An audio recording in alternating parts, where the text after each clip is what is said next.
দীর্ঘদিন ধরে ফরিদপুর মেডিকেলের বিভিন্ন স্বাস্থ্য পরীক্ষা বন্ধ রয়েছে, আর এ কারণেই মানহীন ডায়াগনস্টিক সেন্টারে যাচ্ছেন রোগীরা।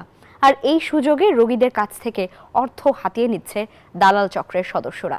অভিযোগ তদন্ত করে প্রয়োজনীয় ব্যবস্থা নেওয়ার আশ্বাস দিয়েছে হাসপাতাল কর্তৃপক্ষ।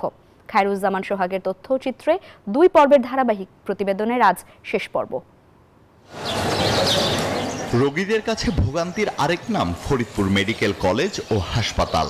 দীর্ঘদিন ধরে বিভিন্ন স্বাস্থ্য পরীক্ষা বন্ধ থাকায় বাইরের মানহীন ডায়াগনস্টিক সেন্টারে যাচ্ছেন রোগীরা। সেই সুযোগে অর্থ হাতিয়ে নিচ্ছে প্রতারক দালাল চক্রের সদস্যরা। বান্ডেল থাকলে প্রতি সেনমানিতে টাকা বাঁচবে। বিকাশ সেনমানি বান্ডেল কিনে জিতুন প্রতি লেনদেনে। প্রতারকদের কাছে রোগীরা অনেকটাই জিম্মি। রোগীদের তারা নিয়ে যাচ্ছেন বিভিন্ন ডায়াগনস্টিক সেন্টারে, যেখান থেকে পাচ্ছেন কমিশন।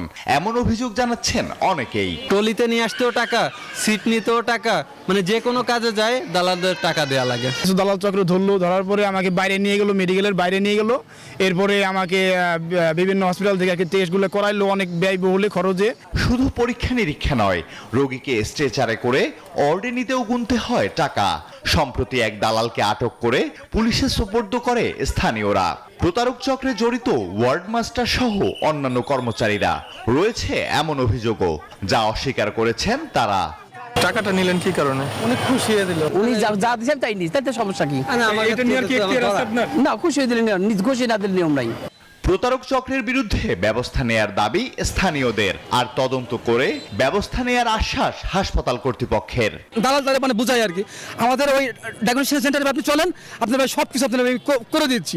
এই সকল দালালদের কারণে এখানে সাধারণ মানুষ চিকিৎসা থেকে বঞ্চিত হচ্ছে। এটা নিয়ে আমরা অবশ্যই ইমিডিয়েটলি একটা তদন্ত কমিটি করে দিব, এবং তদন্ত কমিটিতে যার বিরুদ্ধে অভিযোগ আসছে তার বিষয়ে তদন্ত কমিটি যে আমাদেরকে মতামত দিবেন, সেটা আমরা স্বাস্থ্য অধিদপ্তর বরাবর পাঠিয়ে তার বিরুদ্ধে আমরা দৃষ্টান্তমূলক শাস্তির ব্যবস্থা আমরা করব।